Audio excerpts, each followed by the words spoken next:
جب دیواروں میں دراڑیں پڑتی ہیں تو دیوار ٹوٹ جاتی ہے، اور جب دل میں دراڑیں پڑتی ہیں تو دیوار بن جاتی ہے۔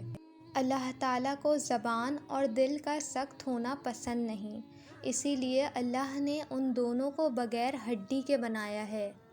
کسی کے ساتھ غلط کر کے اپنی باری کا انتظار ضرور کرنا، کیونکہ جب قسمت تماچا مارتی ہے تو وہ منہ پر نہیں سیدھا روح پر لگتا ہے۔ یہاں پر ہر چیز ختم ہوتی ہے، پیسہ، وقار، عزت، اکڑ، غرور، نفرت اور منصب، اور صرف عمل باقی رہتا ہے۔ اللہ ہمارا خاتمہ ایمان پر نصیب فرمائے۔ اللہ کا وہ واحد در ہے جہاں سے بندہ خالی ہاتھ نہیں لوٹایا جاتا۔ جو انسان جتنا خاموش رہتا ہے وہ اپنی عزت کو اتنا ہی محفوظ رکھتا ہے۔ ہماری چپ کو ہماری ہار مت سمجھنا، کیونکہ ہم ہمارے حق کے فیصلے اپنے رب پہ چھوڑتے ہیں۔ صبر کوئی کمزوری نہیں ہوتی، یہ وہ طاقت ہے جو ہر کسی میں نہیں ہوتی۔ دعاؤں کا رنگ نہیں ہوتا، مگر جب یہ رنگ لاتی ہے تو زندگی میں رنگ بھر جاتے ہیں۔ بولنا سب کو آتا ہے، بس کسی کا دماغ بولتا ہے، کسی کا اخلاق بولتا ہے اور کسی کی زبان۔ کوئی ہے جو مجھ کو سکھائے آداب اداسی کے، اداس ہو بھی جاؤں تو اکثر میں ہنسنے لگتا ہوں۔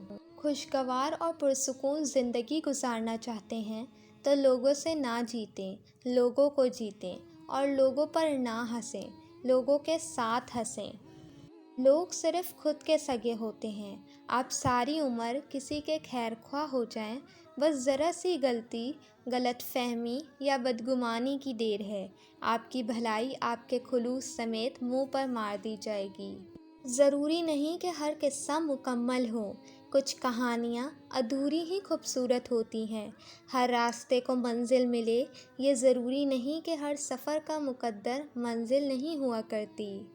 ہم عجب طبیعت کے لوگ ہیں، سیدھی بات کرو تو بدتمیز، خوش اخلاقی سے پیش آؤ تو ڈپلومیٹ، اور اگر کسی سے اختلاف کرو تو بے ادب، اور اگر لحاظ کرو تو منافق۔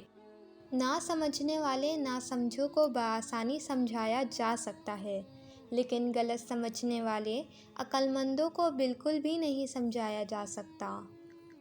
نفرتوں کے شہر میں چالاکیوں کے ڈیرے ہیں، یہاں وہ لوگ رہتے ہیں جو تیرے منہ پر تیرے اور میرے منہ پر میرے ہیں۔ ہماری زندگی میں وہ شخص سب سے بہترین ہوتا ہے جو ہمیں اس وقت بھی سمجھتا ہے جب ہم خود بھی اپنے آپ کو نہیں سمجھ پاتے۔